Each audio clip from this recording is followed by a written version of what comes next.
And so let me just start and dive in. My name is Gabriel, and I lead this project called Assumptions of Physics, whose aim is to identify a handful of physical starting points from which the basic laws can be derived. And the problem is that in modern physics, it is essentially the starting point is the mathematical structure. It used to be in the old days with Newton and thermodynamics that you'd actually start from physical statements, and it's no longer the case. And so we would like to go back, let's say, to the good old days. And so one of the things that we want to be able to say, for example, is that classical mechanics, one of the assumptions that is core to classical mechanics is infinitesimal reducibility, meaning that if we have a system, we can study the state as a whole, or we can study the state of the parts. And studying the state of the whole is equivalent to studying the state of all the parts, and the parts can be arbitrarily small. So if you have a ball, you can study the motion of the ball, or you can take a red marker, make a dot, and study the motion of the red dot. So studying the whole ball is the same as studying all the possible red dots that you could make. And so we want to say that that's for classical mechanics. And for quantum mechanics, instead, we want to say exactly the opposite. Like you can study the system as a whole, but you can't study you can't know what the parts are doing. It's below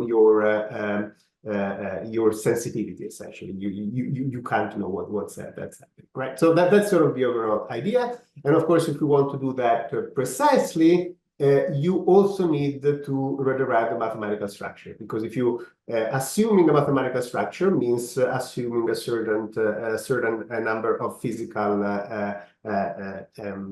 statements, essentially. And so if you want to do this precisely, you have to do that as well. So we want to be able to say something like science is evidence-based, therefore scientific theories must be characterized by experimentally verifiable statements, things for which we have a test, and the test finishes successfully in a finite time if and only if the statement is true.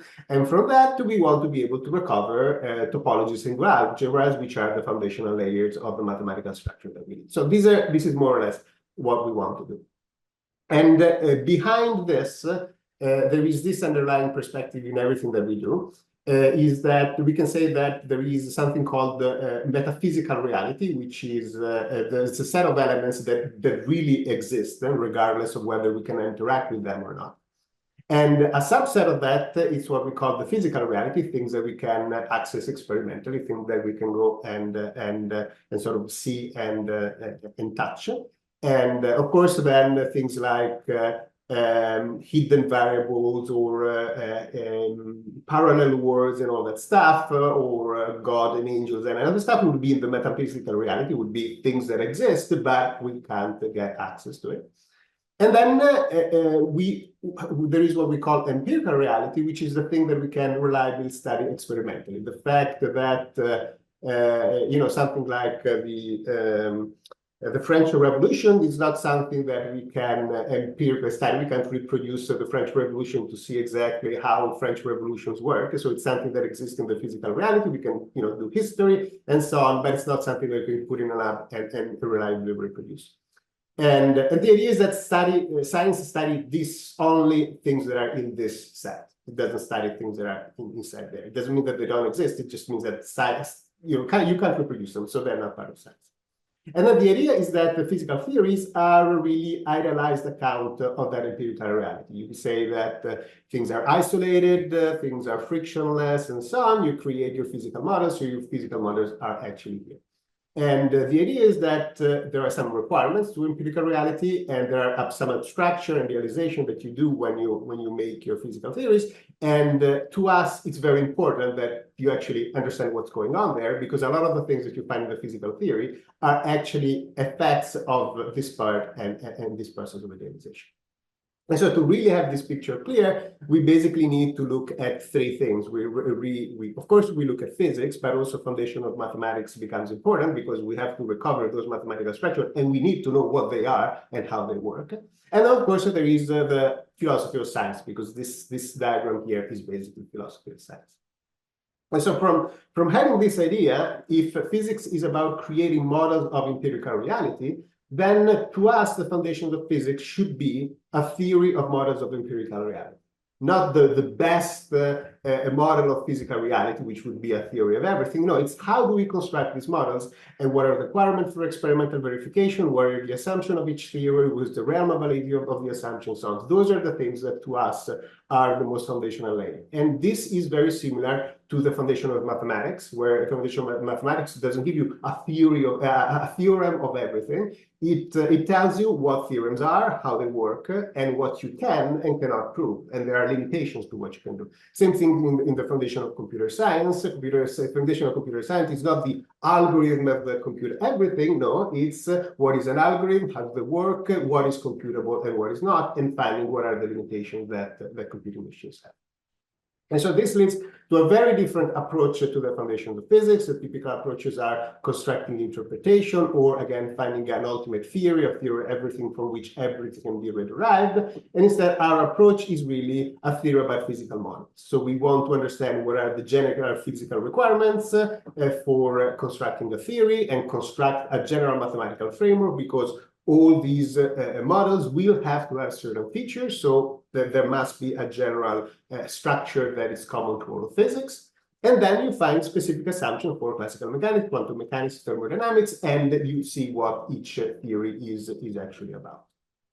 And so this is what essentially should be always at the back of our head whenever we are talking about this. And these 7 slides, we're going to throw them essentially every session to sort of remind ourselves of how things work. We have 2 approaches in the project. One is called reverse physics, and the idea is that you start from the physical theory and you go back to find the smallest set of assumptions required to derive the theory. So you start from essentially the math, because right now we have the math, and you try to tease out these physical concepts so that we can stop thinking about the mathematics and start thinking really about the physics, what the physics is about. And then we have the other approach that proceeds in the opposite way, which is called physical mathematics. And the idea is starting from scratch and with the physical ideas, tease out the physical requirement, and from the physical requirement, reconstruct the maths. And then there really is a detailed thing. We have to layer each axiom and each definition and find a justification for all of this. It becomes very tedious, but at the end of the day, we're going to have a mathematical structure that is fully understood, and where each proof that you write that can really be understood as a set of physical statements that go physically meaningful states that proceed from one to the other. So this is the general idea, and in this particular section, we are going to talk about classical mechanics. Okay, so the first thing that one notices when doing classical mechanics is there are 3 different formulations: Newtonian mechanics, Lagrangian mechanics, and Hamiltonian mechanics. And you're typically told that these 3 things are equivalent, meaning that you can do anything that you can do in one, you can do in the other. And so we should never take any statements in text that is in text put at face value. We should control it, check it for ourselves. And so let's review very quickly on how these 3 formulations work. In Newtonian mechanics, the state of the system is given by position and velocity, and the dynamics is given by the force, which is a function of position and velocity and time.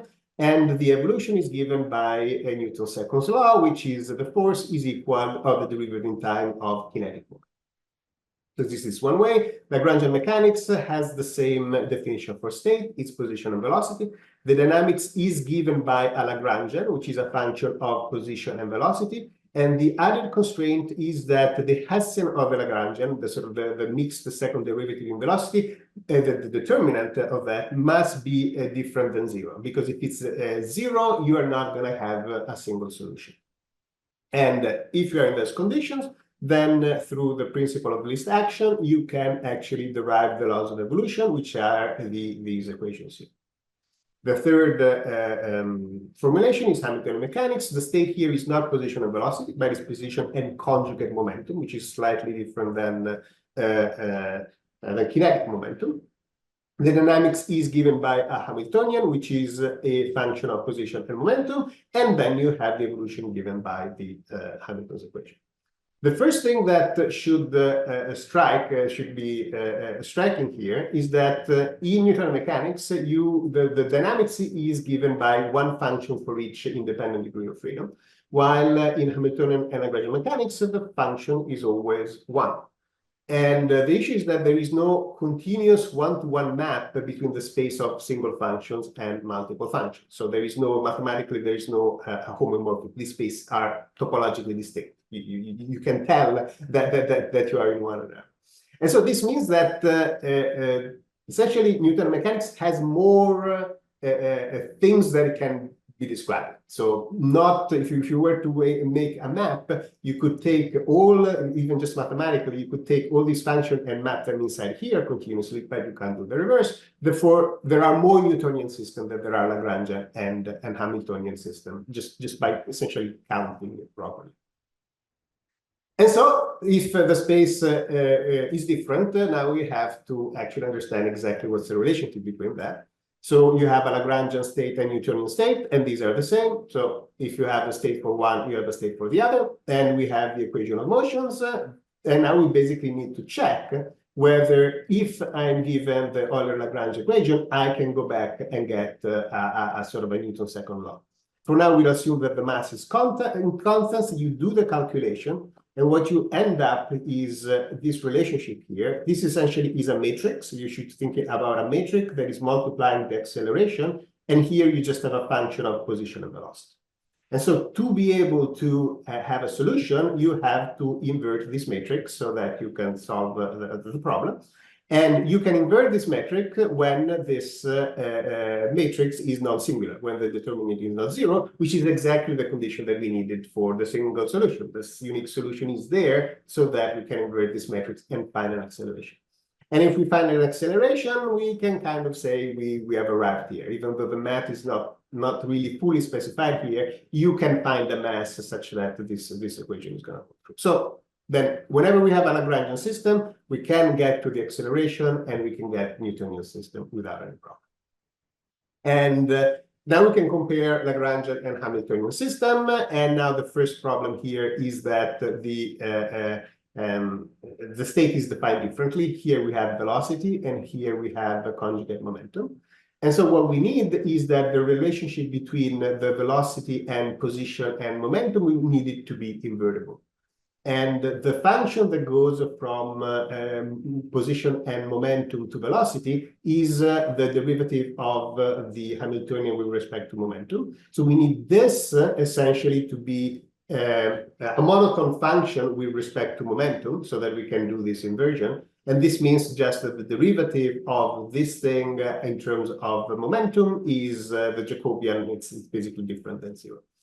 And so this is the condition such that this is invertible. So it means that not all Hamiltonian will give you an invertible relationship. But if you are in this case, what you find is that if you do the calculation, this requirement is exactly the same requirement of that gave us a unique solution in Lagrangian mechanics. And so since this requirement seems to be coming up very often, we can give it a name, and we call it kinematic equivalence. And this just means that the kinematics of the system is sufficient to reconstruct its dynamics, meaning that if I give you the velocity, you can reconstruct the momentum. And if I give you the equation of motion, then in position and velocity, you're going to be able to reconstruct the forces, the momentum, the energy, and all that. And so what you find is that all Lagrangian systems are Hamiltonian, because whenever we get a Lagrangian, we can go back and find Hamiltonian. We can always invert this. But the opposite is not going to be true. Not all Hamiltonian systems are going to be Lagrangian. And here, there are very few systems that are actually Hamiltonian and not Lagrangian. Very few systems that are interesting. I mean, mathematically, they exist. Things that are physically interesting are hard to find. But there is one. And it's the photon taken as a particle. You can write a Hamiltonian for this, which is ends up to be just the speed of light times the modulus of the momentum. And if you go and solve the equation of motion, you do find the correct relationship. You find that the speed is the speed of light in the direction of momentum. So this would be the graph. And of course, the momentum remains the same because it's not changing. It's a free photon that is going around. And what you find here, consistently with what we said before, is that this relationship is not invertible. If I give you the velocity, you're not going to be able to reconstruct the momentum because for all momentum, the photon is going to go at the same speed of light. Now, of course, if you did this not as a particle, but as a field theory, things would work out as a Lagrangian. But in this particular case, this is an example that the sort of things that work. So if you look at all of this, for a more higher perspective, you find that the Newtonian system and Hamiltonian system are different, and Lagrangian system are exactly the ones that are in between. And with more work, you're gonna find the Newtonian system are the one for which the kinematic equivalent assumption is valid, and Hamiltonian system, and we'll see later, are the ones for which the determinist irreversibility assumption is valid. And so the Lagrangian system are sort of stuck in the middle, satisfying. So this is sort of gives you an idea of the type of things that we do, and now we want to go and characterize Hamiltonian mechanics in a deeper way. We will try to go a little bit deeper on this, and then we'll start talking more higher level because we're not going to have time to go through all the details. But I think for this example, I really do want to show you sort of the level of details that we want. So when we say, I understand a theory, I want this level of details of understanding that. I think it's what we should aim for. So we can start with Hamilton's equation, which are here, and hopefully you know what they are. I'll use a more complex notation for the derivative in time so that it saves space. And I really want you to think about this as essentially a vector field that basically tells you how the states move in phase space. And what happens is that this vector field has a relationship with the Hamiltonian, where one component is the derivative of p with respect to h, and the other one is the derivative of q minus the derivative of q with respect to h. And since there is some derivative here, it kind of looks like you have a gradient, right? So let's see what's the relationship here. So if we had a gradient, and this is, for example, is a Hamiltonian for a harmonic oscillator, the lowest energy would be here, and the higher energy as you go up. And so you would have the gradient are just a set of arrows that points upward radially. And now what happens is that if you rotate this gradient 90 degrees, you can see that it sort of goes one, and there you go. You essentially get the Hamilton's equation, because what you're going to do when you're rotating something 90 degrees, you're going to switch the component and put a minus sign in one. And so really the displacement field, these vector fields that tell you where things move, is just the gradient rotated 90 degrees. And that also tells you why the Hamiltonian is conserved during motion, because you're just going to go around the surfaces that are at constant h.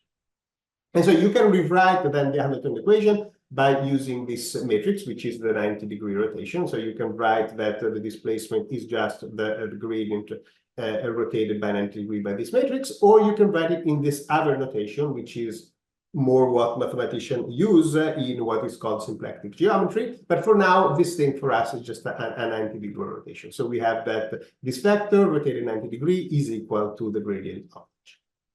This is nice because this form of the equation generalizes well to the to the multiple degrees of freedom case. Okay, so now we have this math, very nice. What does it mean? Well, since we have like gradients and stuff like that, and we have a vector field, we can check and see what the divergence of this vector field is.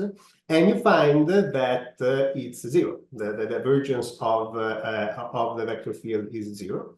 Moreover, you can say that if I have a vector field in 2 dimensions, that it's divergenceless. If you fix a point and call this a zero, then the flow through these lines is independent on the path that you choose. And so you can assign P the value of the flow through this line. And that actually allows you to recover the Hamiltonian. It's called a stream function in this case, but it's like essentially a scalar potential. And so what you find is that the Hamiltonian equation for the single dimension are exactly the same as saying the displacement field is divergent. So these two conditions are exactly the same. Now we can go further, and instead of looking at flow, we can look at how infinitesimal volumes are mapped, and infinitesimal volumes are mapped through a Jacobian. And you can see that the first term of the Jacobian here is just the divergence. So if this term is 0, then the Jacobian is 1. And therefore, saying that the Jacobian is 1 is exactly the same as saying that the divergence is 0. So this is yet another condition that is equivalent to the other, that if we have the Jacobian of the time evolution is unitary, we can recover Hamilton's equation.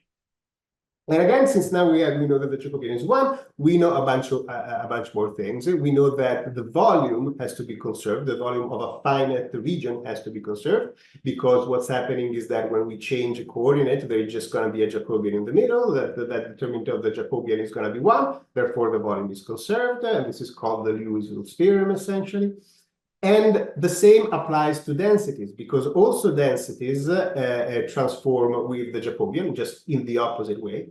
Meaning that if we have a distribution and we see how the distribution is moved by Hamilton's equation, it's moved point by point such that the value of the density is actually transported with the same exact value.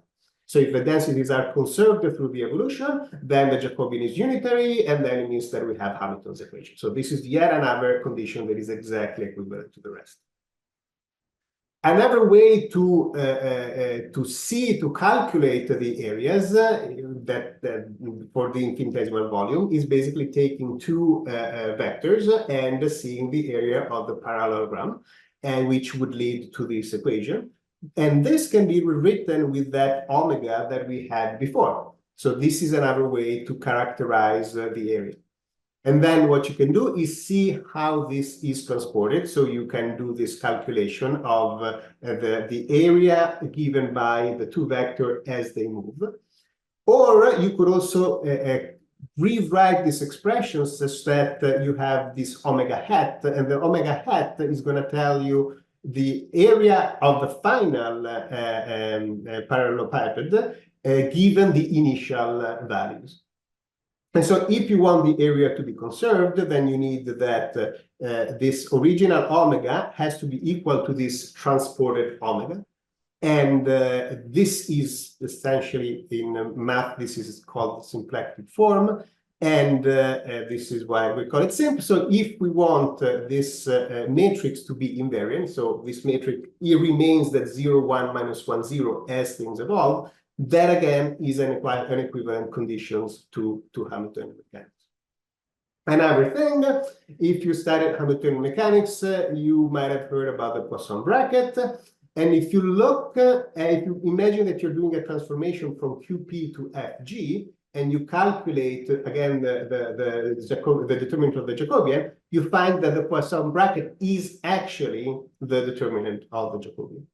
And you can write the Poisson bracket in terms of the inverse of omega. And therefore, conservation of omega means conservation of the Poisson bracket. And they are, again, equivalent, and therefore is yet another equivalent condition to Hamiltonian.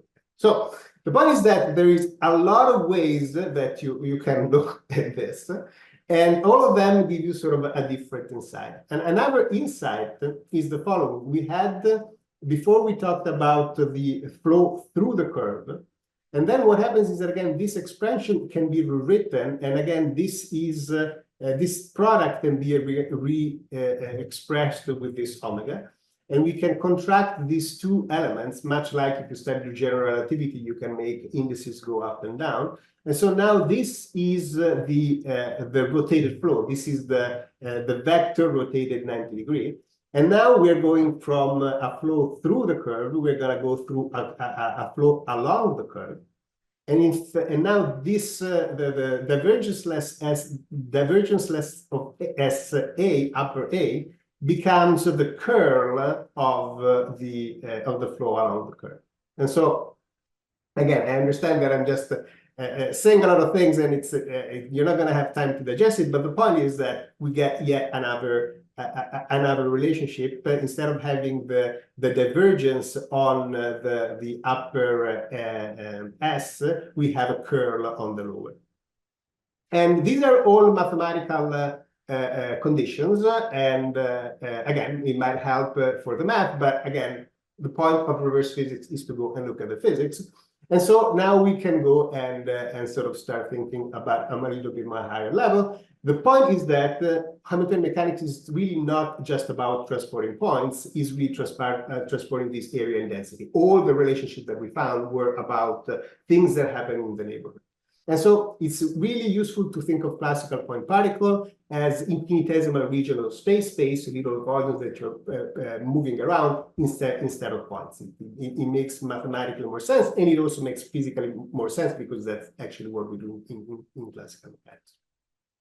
So if we think about that, we already have in statistical mechanics a way to think of space volume as something that contains a number of microstates, number of states. So if Hamiltonian mechanics preserves the volumes, then it means that it's preserving the number of states in each volume. And it means that for each initial condition, there is one and only one final condition. So we have this one-to-one map, and so the idea is that this means that the evolution is deterministic and reversible. Things are mapped one-to-one. Now, this reversible is the inverse map, is not what we would have, we call reversible in physics, typically when we think about thermodynamics. So we can look at what happens in thermodynamics. Well, the thermodynamic entropy is the logarithm of the volume, and the logarithm is a bijective function. Therefore, conservation of area means conservation of entropy.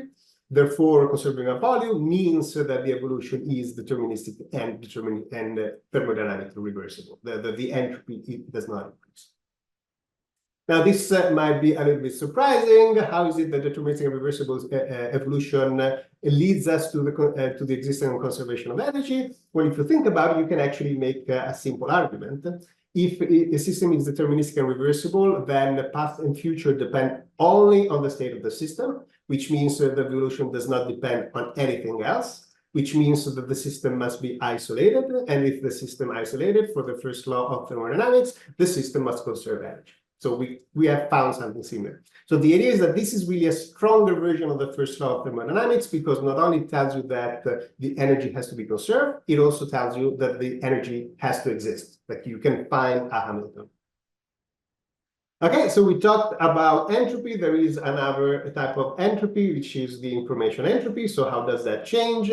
If you do a coordinate transformation, what happens is that you get a term that it's sort of the average of the logarithm of the Jacobian. This because if you shrink a region, the density goes up, meaning that in that interval, the information entropy increases. Instead, if you stretch the region, the things goes down, and therefore you get an entropy. No, it's the opposite, decrease and increase in this case. So got those mixed up. But the point is that the Jacobian, again, is something important because it tells you how information entropy changes. And if you want the information entropy not to change, then this part has to be 0. Therefore, the logarithm of the Jacobian has to be 0, which means that the Jacobian has to be 1. And again, we are in the same condition. We recover Hamiltonian. And speaking about the uncertainty, there is yet another way to look at uncertainty for if you have a distribution of phase space that is really big. You can look at the covariance matrix, which is sort of a measure of the uncertainty in a way that it's independent of your choice of coordinates. And what you find is, again, you're going to want to transform this during the evolution. And the way that you transform is get sandwiched into Jacobian determinants, which, again, if you want to be the same, they have to be 1. And so, again, conservation of uncertainty is exactly Hamiltonian. So the point is that we have all these different ways to characterize classical Hamiltonian mechanics, and you can wear different hats. And so if you have different problems, you can think in one way, think in a different way. It helps putting all these things together once you sort of digest all of this.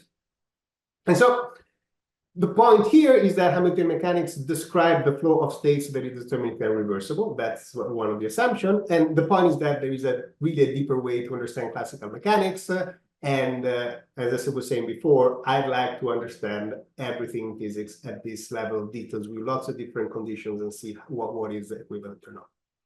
And so one of the things that can be helpful here if you're looking for something to do is even just to help me popularize these ideas and maybe put the book in better shape, because we stopped the picture at some point because the summer finished and there is probably a lot more things that needs to be done. I have actually a student that is helping me creating slides for videos he's sort of helping me figuring out some of these things.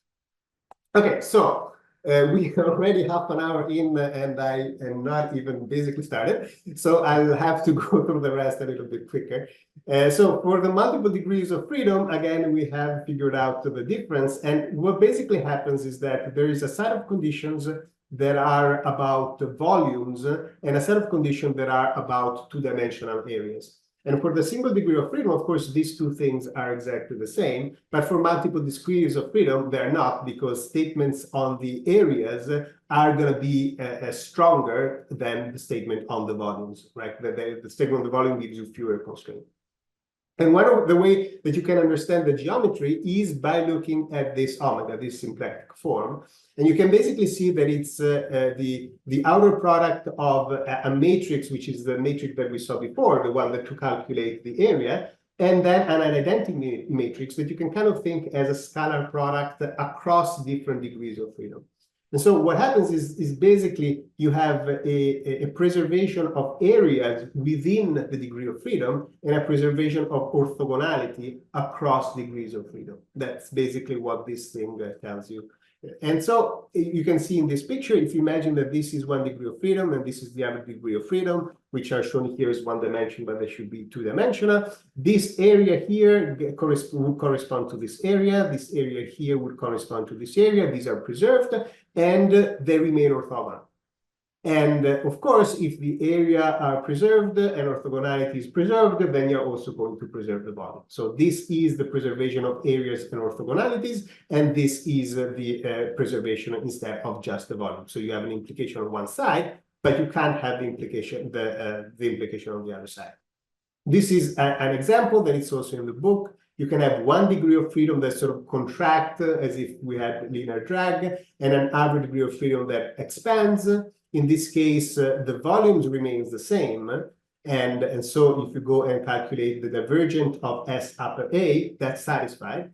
But if you go and calculate the curl of S lower A, then that's not satisfied because you're not preserving the areas. And so this is essentially how it works. So this is not a Hamiltonian system, and you're never going to be able to write a Hamiltonian for it, even though it kind of physically can make sense. And again, you can have lots of characterization of these things. For example, you can say that the system is decomposable into independent degrees of freedom, meaning that you have these orthogonal things, and the area, the number of configuration of the degree of freedom is the product of each. The total is the product of the independent parts. And you can also require that you can write statistical independent distribution. This is the same condition. You can also require that you have distribution such that the information of the joint is the sum of the information of the marginal. This is again the same condition. And you can also ask that the system allows Peaks distribution where the uncertainty is the product of the uncertainty on each degree of freedom. And again, these are sort of the same condition. And you can map them in your head to sort of the condition that we had before for the evolution. And so the idea then is that this is essentially this part of the assumption, essentially two assumptions folded in together, both determinism and reversibility and the independent degree of freedom, sort of in the symplectic form and the evolution of the symplectic form. These two things in Hamiltonian mechanics are put together. And these conditions are just instead on determinism and reversibility. You're conserving the volume, but you're not conserving the independence between the degree of freedom. And in principle, you could have the independence without the DR, you would have different conditions. And so the point is this, that Hamiltonian mechanics in multiple degree of freedom is not just deterministic and reversible evolution, but it's also the conservation of this independent degree of freedom. And the other takeaway on this is that a single mathematical structure may bundle multiple independent physical assumptions together. So when you're doing this work of teasing out exactly what is what, it's more complicated. It's complicated by this problem. Okay, so once we have done Hamiltonian mechanics, we can go and understand better Lagrangian and what is the principle of least action. And this is sort of how it works at a glance. You have a flow in position, momentum, and time. So the evolution is going to flow, all the states are going to flow along in time. And you are going to say that this flow is deterministic and reversible, meaning that if you take a closed surface, all the states that go in, they have to come out. There is no state that is lost and no state that is created. In this case, since you have something that is essentially divergenceless, you can write a vector potential. And what you find is that the action is just the line integral of this vector potential of the flow states. That's essentially what it is. It has a very clear geometrical meaning.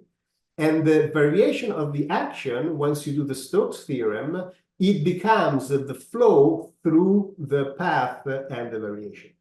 So the variation of the action is basically calculating this flow. And of course, this flow is going to be zero if you are tangent to the flow. So if the line that you're getting is actually one of these lines of flow. If it's not, you can always make a variation that catches a little bit of flow, and you would have the variation of the action is not zero. So the point is that the principle of least action is really just a geometrical thing about flow. The action itself depends on a vector potential, so it's not physical. We can't go and measure the action or measure the Lagrangian because there are arbitrary choices in the same way that you do when you have the potential of an electromagnetic field. And so this is the general picture, and we can look at the map very quickly. The idea is that when you've read the Lagrangian here, you have this PVI minus H. And of course, VI is the derivative of position in time. Then we can stick here a derivative in times a derivative in time. And then you can see that we can write this as pi 0 minus h, and this is the derivative of position, this is the derivative of momentum, and this is the derivative in time. And so now we see that the Lagrangian is just the scalar product between these two nice vectors, and we just need to understand what these are. Well, this is just the motion on the phase space extended in time. And then, of course, we have this thing, and we have to understand what this is. So basically, the action is the line integral of this theta that we don't know exactly what it is. Now, the omega that before was 0, 1, minus 1, 0, we need to extend it in the time. And what happens is that in time, you're going to encode in this time components, you're going to encode the Hamiltonian. And what you find if you do the calculation is that if you take the flow and you multiply by this, you get 0, because essentially the part that was here, the gradient of the Hamiltonian, is now inside the omega. And it works out that that's basically it. And so another way of saying is that this SA, which is kind of like the flow rotated 90 degrees, but not quite rotated 90 degrees in time, is going to do something different, is curve-free. Like it's basically not even curve-free, it's basically zero. So the point is that omega is really described not only the independence of the degree of freedom, but also the flow. It's telling you exactly everything that is happening geometrically, both in time and in space.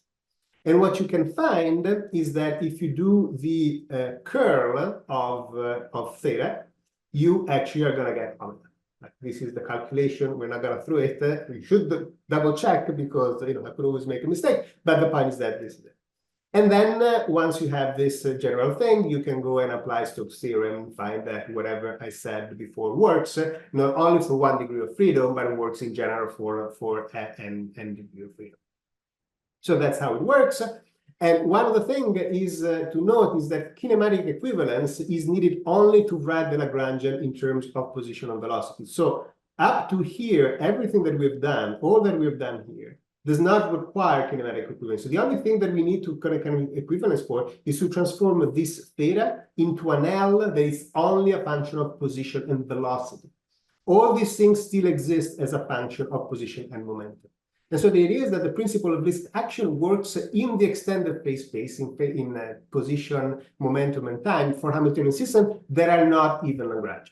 So it's really a property of Hamiltonian mechanics, more of a property of Lagrangian mechanics, which I find extremely interesting. And so takeaway of this is that the principle of action is just a property of incompressible flow over independent degree of freedom. And there's nothing magical about it. You can understand exactly the geometry, probably in a little bit more time than this, but you can do it. And the Lagrangian reactions themselves are not physical. You cannot measure the Lagrangian or the action. They are defined up until arbitrary charts. And of course, the thing that I still need to understand is how does this generalize to classical field theories? I think that the thing is just the same. It's just you have to tease out exactly with the infinitely many degrees of freedom what's going on.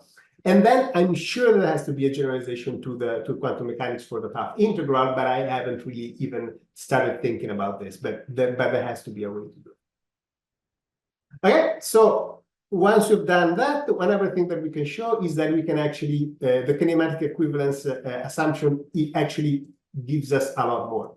So one of the assumptions is that the state can be recovered from a space-time trajectory. So if we have a function of momentum, we should be able to put it in terms of the velocity. But the idea is that both momentum, conjugate momentum, and velocities are linear functions of the units, so that they transform linearly. And so it kind of makes sense that to expect that the function, the transformation between position and momentum is also linear. That is, that it is just a function of position. The sort of the Jacobian between position and velocity is just a function of position. And so we can write this this Jacobian as a mass, a term m that fixes the unit, and the real geometrical term that we can call Gij, which of course turns out the metric tensor to be the metric tensor. If you have studied relativity, it's basically the scalar product. And so if you take this expression and integrate it, you find, of course, a linear relationship. And since you are integrating, you have arbitrary function, which we are going to write like this for obvious reason. And so the momentum is just essentially a kinetic momentum plus a subset of arbitrary function. We can express the velocity now as a function of momentum and this set of arbitrary function. And we know that the velocity is going to be the derivative of a Hamiltonian with respect of momentum. So we can now integrate again this, and we get a Hamiltonian. And this is exactly the Hamiltonian for massive particles under potential forces. So basically, the only assumption that we need more, that we need to justify, is this linear relationship between velocity and momentum. Once you have that, you get the Hamiltonian for potential forces, for basically electromagnetism. So how does that work more in detail? Well, there are kind of two flavors of kinematic equivalence. One, we can call it weak kinematic equivalence that only require that we can go from position and from momentum and velocity and vice versa, which just means that the Jacobian between momentum and velocity is non-singular. And this is basically what gives you just Lagrangian mechanics. And then there is a sort of a stricter one that the relationship has to be linear. And it has a bunch of other consequences that are sort of feel reasonable too. And if you assume that this Jacobian exists and only depends on position, means that you have a linear relationship, this is the condition that you need to get the Hamiltonian for a massive particle under scalar and vector potential forces. One of the things that we said, we stuck that M as a sort of a magic thing that fixes some things. Well, that gives us a better understanding of what mass is in this case. The idea is that inertial mass tells us how many states are there per unit area of position and velocity. And so things are harder to accelerate because heavier bodies must go through more states to get the same change of speed. And the thing that is a little bit interesting is that this idea works also for massless particles. If you had the idea that more inertial mass is just how hard something is to accelerate, when you expect something with zero mass to be infinitely easy to accelerate, and things are massless, in fact, it's exactly the opposite. But if you understand mass as essential, that there's a density of states, when you say that the mass is zero, there are no states to move because the density is zero. And another thing that if you understand the mass is essentially the derivative between the absolute value of velocity and absolute value of momentum, being zero, it means that the norm of the velocity does not depend on the norm of the momentum. And of course, you can invert this because if this is zero, this is also going to be zero. And so it's kind of like 1 over m is also zero because this is property of partial derivatives. So kind of zero mass is kind of the same with infinite mass. So something that is zero mass is infinitely hard to accelerate. So this sort of mathematically and conceptually works a little bit better than saying what the inertial mass, that the inertial mass is just resistance to acceleration. And then the further thing is that is full kinematic equivalence really required, or is something that we can get rid of? And we have these three things that are equivalent to the full kinematic equivalent. That the thing that I think is more physically interesting is that the full kinematic equivalent is equivalent to say that at each position there exists a local inertial frame, and that the position fully defines the unit of all state variables, and therefore an invertible transformation between the momentum and velocity has to be defined only on the unit of position. And these things to me seems to be necessary. And in any case, the full kinematic equivalent is connection to the existence of inertia, the way density behaves in velocity, and the unit system. So it's something that I think is really physically important. And so point here is that the weak kinematic equivalence recovers Lagrangian. The full kinematic equivalence recovers massive particles under potential forces. The mass is a geometric property of the state space when charged by position and momentum. And again, the thing that was surprising to me is that the basic laws are a lot more constrained than one may think at first. Like we will recover the actual laws of electromagnetism essentially by making simple assumptions. And one of the things that is still open to me is that I don't understand is the difference between inertial mass and gravitational mass, whether we can actually show that they must be the same thing. That would be something interesting. And then the thing that we haven't done yet is think about multiple particles. Because when you have multiple particles, the metric tensor has to be the same for all. So the Jacobian sort of can't just be whatever you want. There has to be something special. And the idea is whether can this property can still be articulated as property of the unit system. Because as you will see later, the unit system actually plays a much more important role in defining the geometry of all this numerical. Okay. So one thing, let's see, how am I doing this time? I think I'm doing very badly. So let's go through this. I'm just gonna go through the introductory slide. So one of the things that is interesting here is that the relativistic mechanics comes out for free. Like you don't need to put any other extra assumption. The only thing that you need to ask is to make sure that everything works well when you're making change of coordinates that also involve time. What you're going to do then is you need the phase space not only extended by time, but also by energy as the conjugate variable of time. And what you find is that the energy must be taken with an E, because if you remember when we did the potential of the flow, the H, the Hamiltonian, appeared with a minus. And so the correct way to make the geometry work is with a minus sign.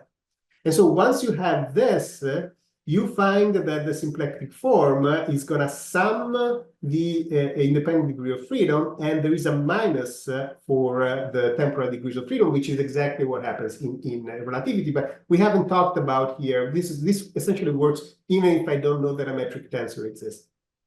And again, one way to understand this minus sign, if you have a plus sign, you can kind of understand this as a Pythagorean thing, like this times this is equal to this. And if you have a minus sign, you can think of that because, oh, it's a hyperbolic geometry. But one trick that you can do is just take this and put it on the other side. And now you have that this is equal to the sum of the two. And so you kind of have already a Pythagorean relationship. It's just that the omega, the thing that it's invariant, is now a side instead of the hypotenuse. And this physically makes sense because the way that we count state at equal time. And so the sort of the region of space, of phase space where we have to count state must be orthogonal to the temporal degree of freedom. And this is essentially what this relationship is saying, that omega is here, dTEE is here, and space is instead in the hypotenuse. So if you don't have a difference in time, then of course this becomes this side and becomes omega. But if you have a difference in time and you're trying to relate surfaces at different time, then this is essentially the relativistic effect. One other thing that is also very interesting is that the way that you have to make this generalization is that you have to look at the trajectory in the extended phase space where the affine parameter is no longer time, but it's another quantity. And therefore, this quantity could be aligned with time or could be anti-aligned this time. But this quantity is just a sort of a dummy variable that we use to describe the evolution. And so what happened, though, is that you can't really stitch something that goes, a parameterization that go forward in time with something that goes backward in time, because you would have something here that, that you wouldn't be able to be invertible anymore, and moreover, you would have something that exists at in 2 points at the same time, which again violates the deterministic and reversible evolution. So the idea is that things that are aligned in time can only be connected with things that are aligned in time, and things that are anti-aligned in time can only be connected to things that are anti-aligned in time. And what you find is that this exactly matches the negative energy solution when you put the Hamiltonian for EM. So again, there are a lot of things that sort of come out of nowhere, and they're absolutely trivial. So you don't need quantum field theory for particles and antiparticles. You just have them in classical mechanics then properly. And another thing that is interesting is that if you express that omega as a function of position and velocity instead of being in position and conjugate momentum, you don't get the 0, 0, 1, -1, but instead of the 1, -1, you get the metric tensor. So you can really understand the metric tensor as something that quantifies states, as something that defines the state, the space, the geometry of space. And then you find that in the position, you find the EM field. And also you find this part, which is a sort of an antisymmetric derivative of the metric tensor, and we have no idea what that is. And that's part of the open questions that we have. So I think I'll skip all of this. That is basically all the math that tells you how this works. And the other thing that might be interesting, though, I should say, is that when you write this Hamiltonian constraint that sort of plays the role of the evolution of the Hamiltonian in the extended phase space, what you find is that this is essentially something that you can multiply to your phase space distribution, and it's always 0 because the constraint is going to basically have to be 0 on valid states, so the density can only be non-zero when this is not 0. And the form of this is exactly what you have in quantum field theory. This would be the Klein-Gordon equation. It's an operator that you are multiplying through your wave function. This is exactly what you have. So you can find a lot more parallel when you frame this in this extended phase space. You can find a lot of connection to quantum field theory as well. And so again, one of the things that we have, there are some bits and pieces that are still not understood. Even everything that we don't really understand, whether the metric tensor and the EM field are independent, or there has to be a relation between them that sort of would tell us that there is already some kind of special general relativity kind of time thing going on there. I don't know whether it's there or not. Another thing that we assumed always was that we always assumed that there was a structure of phase space, there were conjugate variables. We have a way to derive a phase space by basically assuming that we want to be able to have densities, entropies that are uniform, that are invariant under Courant transformation. One of the problems that whenever you write a uniform distribution and you have a nonlinear transformation, then of course in the new frame the uniform distribution is not uniform anymore. And the issue is that physically wouldn't make sense if I would see a uniform distribution in state and one of you would say see something that wouldn't be a uniform distribution. It would be equivalent to say that for me there is one entropy and for you there is another entropy. But if the entropy is not coordinate invariant, how can we define the determinism and reversibility in a way that is coordinate invariant since our entropies are all different? And so the point is that requiring that densities, entropies are coordinate invariant gives you the structural phase space. And really what happens is that if you have a coordinate that defines a unit, then you must have another state variable that defines that it's in terms of the inverse unit, such that the number of configuration between them is an invariance, is something that doesn't change. So if you go from meter to centimeters, this is 100 is bigger, but this is 0.01, which is smaller, and the product remains the same. And so there are arguments that you can construct such that you can even recover the structure of phase space. And similar thing is that basically the recovery of the structure of phase space starts with the idea that you already have a differentiable manifold. And the question is, why would you have a differentiable manifold where you have Rn with some notion of derivative? And then the idea is that if you ask things to be reducible infinitesimally, then the state can be these infinitesimal parts can be seen as infinitesimal cells of a manifold, and there is sort of ideas of how to recover that as well. And so this is the final picture. So the idea is that for classical mechanics, the first thing that you do is assume infinitesimal reducibility. You add the independence of degrees of freedom, you get the classical phase space. You add the determinism reversibility, you get Hamiltonian mechanics. You add the kinematic equivalence. If you add the weak, you get the Lagrangian mechanics. If you add the full, instead you recover massive particles under potential forces. And so you see that at the end of the day, there aren't many assumptions that you're putting in.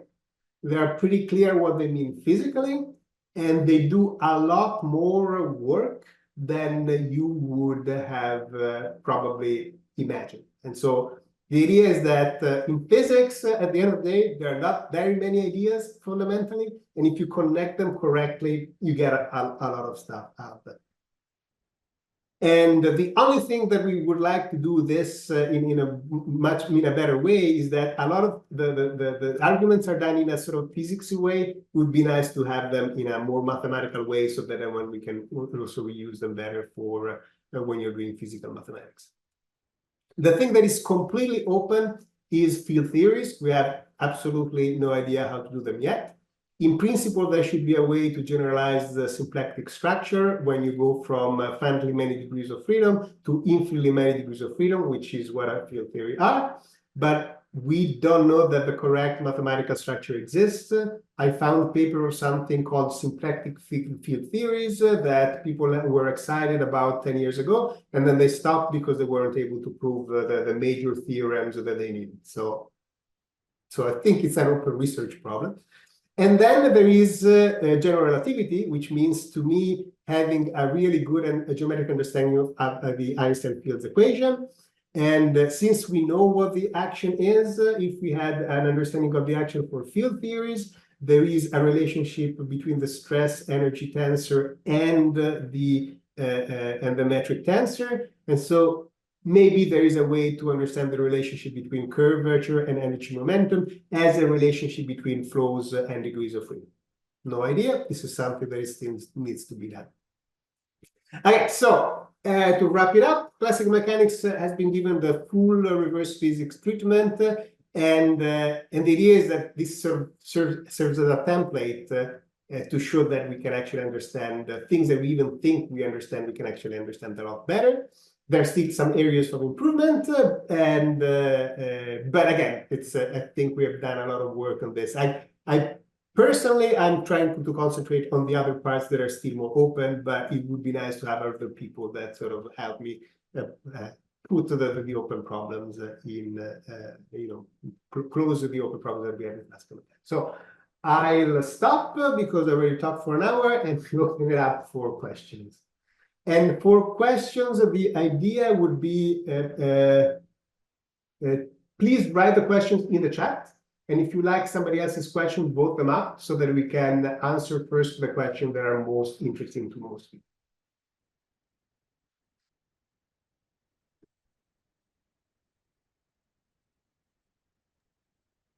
There we go.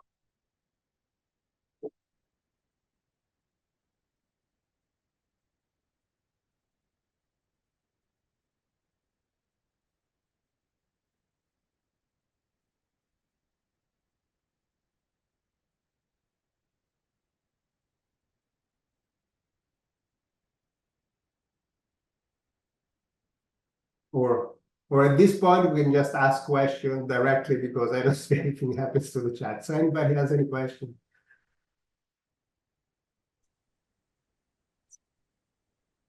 Okay, so I see a question in the chat. A question, actually, would you just like to ask it in person at this point?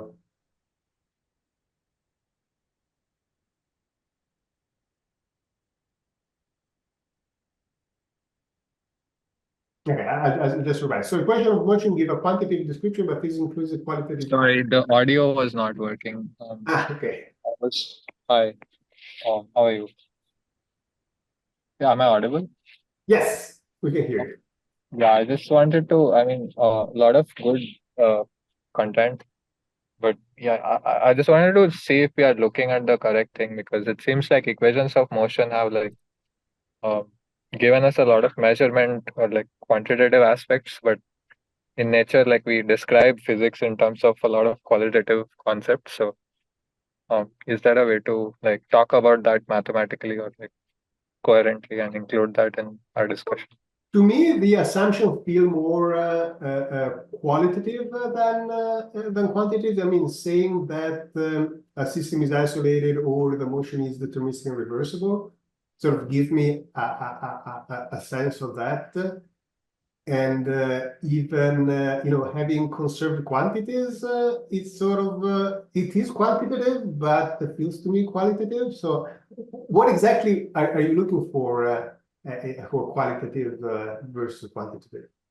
I mean, I guess that's the question. Like, I don't know what, because like we are just taught to calculate equations and like find trajectories. So like, I don't even know where to start.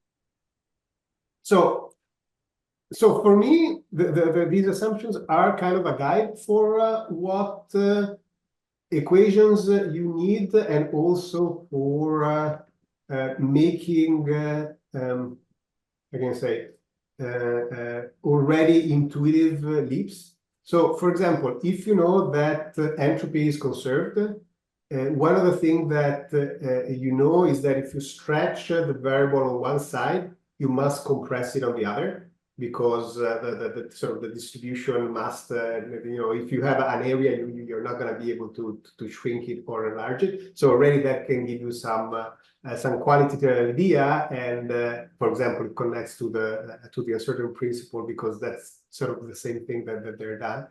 And the assumption is going to tell you, for example, that if you're trying to model the atmosphere, for example, since the atmosphere is an open system, you're never going to be able to find a Lagrangian for it. And like it seemed kind of silly to think of writing a Hamiltonian for the weather, but I like from what I read, there were people at the beginning that were actually trying to do it.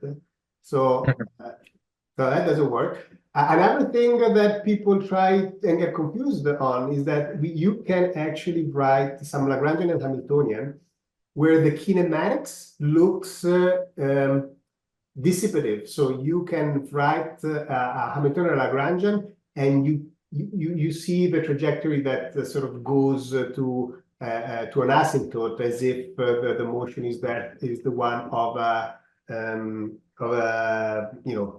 particle under linear drag. And from what we're seeing is that that can't be the case. So there must be something fishy.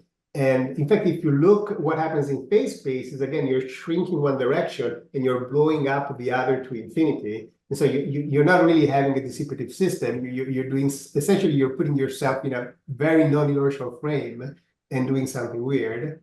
And again, if you understand that, you are not going to assume that that Hamiltonian is actually energy and it's physically significant in the way that you're thinking about it. It's not the Hamiltonian for an actual dissipative system. And again, you can find people in the literature that take that Hamiltonian and try to quantize it as if it were a quantum system. And again, that does not work because the sort of the physics does not work. It's not the correct physics that you have in the math. So I do feel that looking at this assumption and sort of internalizing them sort of make you define the problem a little bit better and get less confused. At least it helps me getting less confused. So when I see people doing math like that, I say, okay, well, there must be a problem there going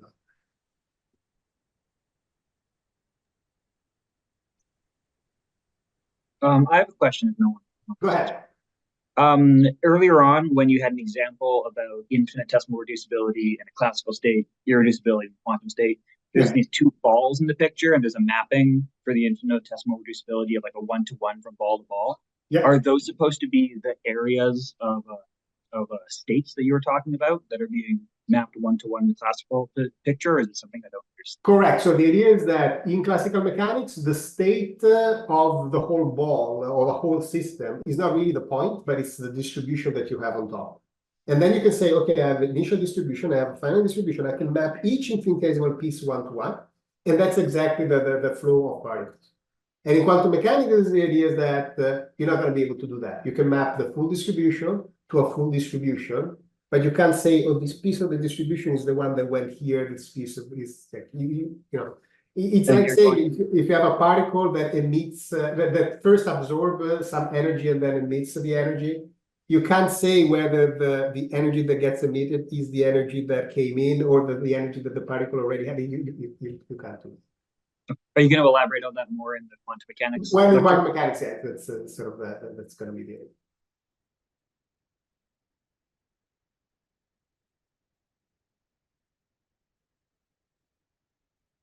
Aha, we're going to see that in quantum mechanics.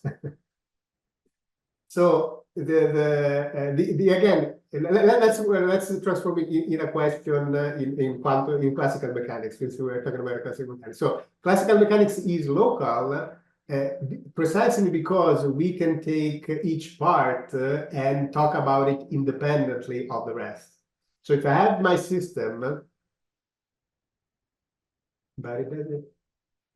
right. So the point is that if I have my full system in classical mechanics, the assumption is that I can talk about each infinitesimal part independently from the rest.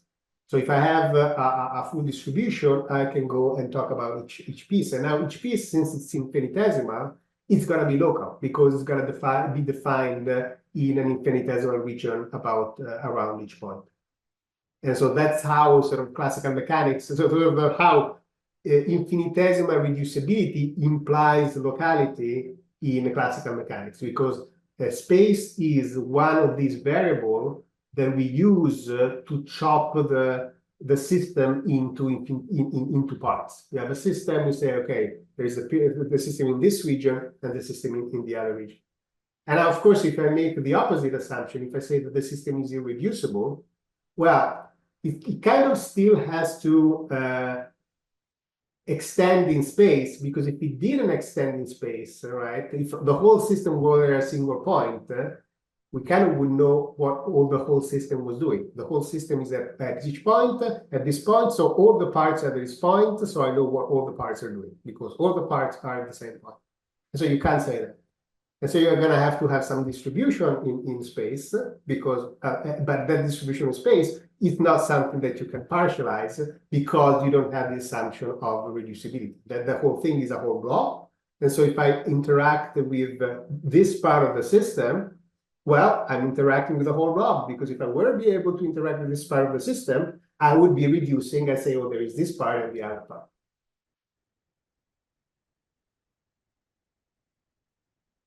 Mm-hmm. You should probably read the questions for the video.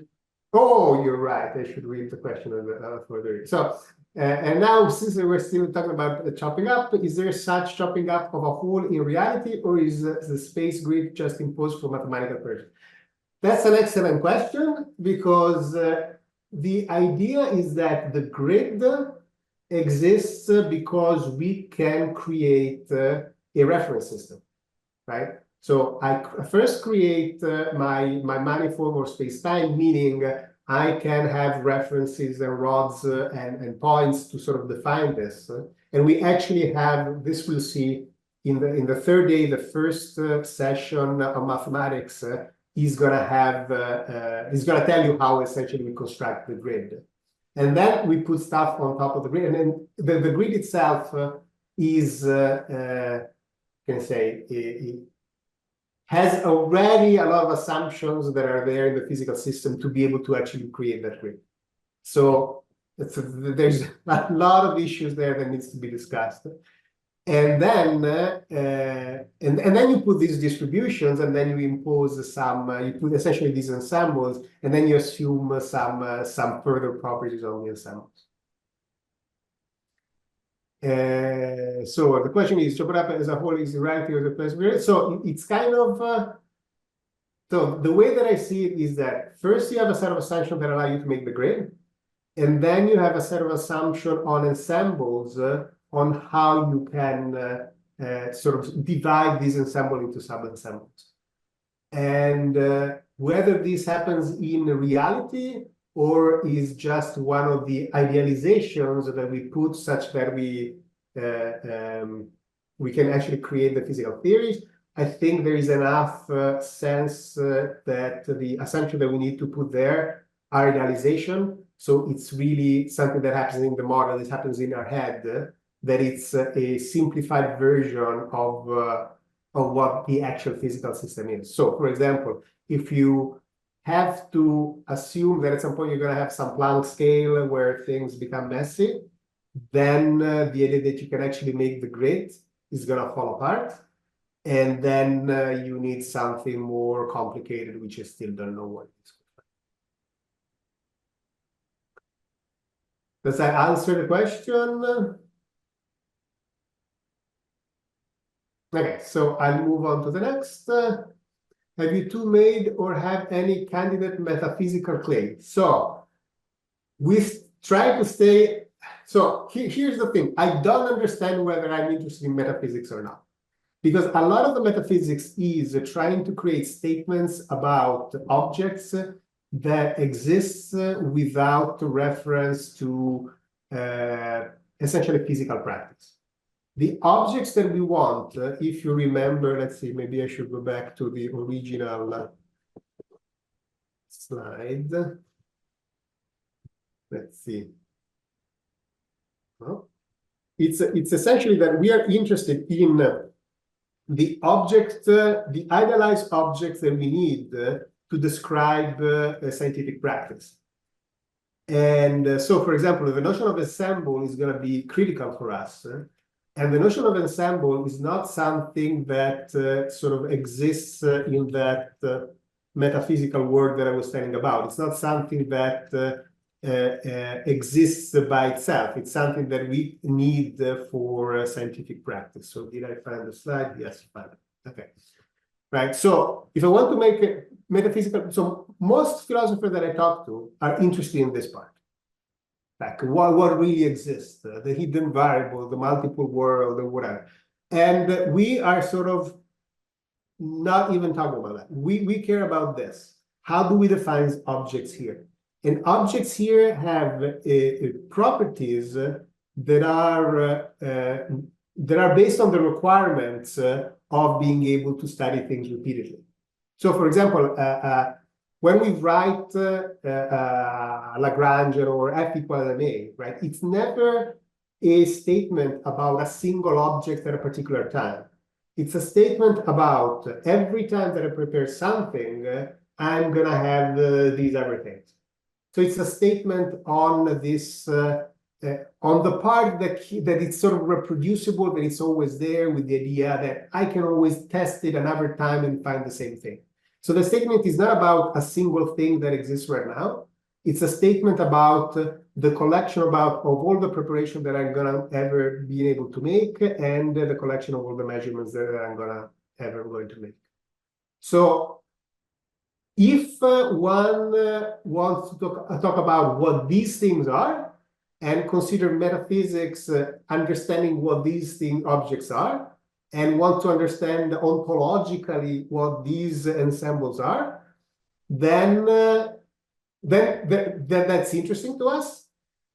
But the ontology of what's happening right now at a single instance that is even outside of physical reality and so on, that's not something that we're not interested in, because again, remember, our goal is to find a minimal set of assumptions to recover the laws. So anything that is extra for us, it's bad because it's not minimal. And anything that does not lead to the laws themselves is also bad because it's not part of our goal. Chris, does that answer Thank your you. question? Okay. Yes, thank you. Okay, so Rahul just want to pass a comment. It is surprising for me to see the Lagrangian dynamics implies Hamiltonian, but not the other way. Now my question is, for a given system, can we draw any insight on the arbitrariness of the Lagrangian? The thing that I think one should be able to show, that I haven't done yet, is that any Lagrangian theory has to be automatically a gauge theory. Because we saw that the Lagrangian is the product of the vector potential times the displacement. So it's a vector potential. There is already an arbitrary thing. And so when I write the action principle and so on, there is already a gauge defined. So there is all this talk about gauge theory. But I think like a gauge theory is a sub-product of saying I want a Lagrangian. When I have a Lagrangian, I'm going to have a gauge. So the two things are connected because the gauge of this vector potential of the flow is linked to the gauge of, let's say, of the electromagnetic field. But it's not exactly the same thing. So understanding exactly that relationship and then being able to do the same for quantum field theory, I think would exactly tell you in which way exactly the Lagrangian is arbitrary, the gauge field have to be arbitrary. And I think it would bring a lot of insights into that whole space, which I don't have yet. But that's part of the school. It's telling you what I don't know, so that maybe it's another person someday could help me figure it out. Does that answer the question? Yes. Okay, please ask why we only care about reproducing experiments, especially when each measurement in the lab gives slightly different errors, always with some error up. Right, so there are two things, right? Whenever we are in a lab, we make a single take experiment, and the single take experiment, it's like, I removed the picture. It's like here, the single take experiment is a physical reality. I've noticed that at this particular time, I measured this particular system with this, and I measured with this value with this uncertainty. The issue is that that particular measurement, yes, tells you something about that. But if you want to write the laws and you want to find a relationship between things, one measurement tells you nothing. And so you need to build statistics, and then the relationship at a physical level is really a statement on the statistics, not on the single take. And again, you want reproducibility, so you want other people to be able to go and confirm what you did. And statistics are always interested, yes. And that's kind of the issue, is that, again, we go through this idealization process in which when we talk about the ensemble, it's not a particular statistic with particular a number of samples and so on. It's this idealized statistics where I take infinitely many samples and everything. And in the physical theory, we talk about that object, which again is an idealization of the actual statistics that we can go and fine experimental.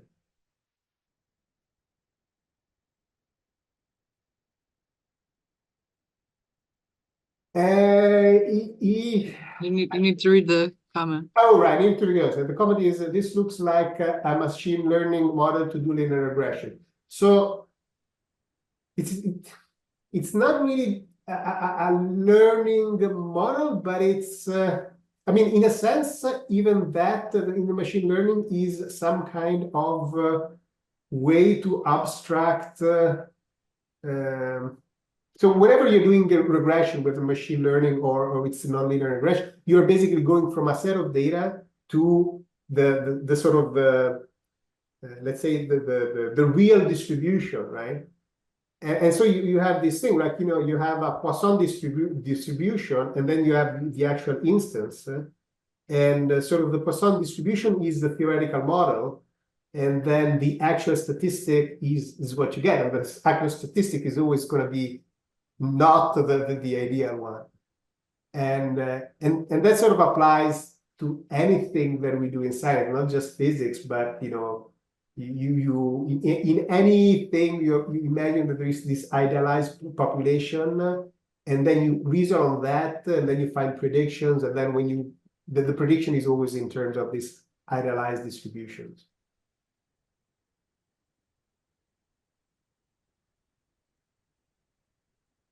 And this is again the problem of what I was saying before. Like when you talk about reality, you'll do these ideal distribution, ideal cases exist in reality.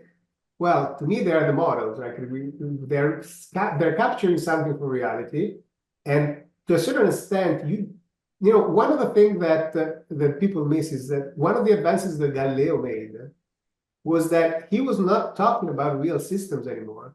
He was talking about you know, ideal pendulums. And there was I talked to a philosopher that told me that one of the sort of the teacher or the colleagues of Galileo would sort of scold him, but these things don't exist. And he said, no, it's the ideal thing. I'm talking about these objects.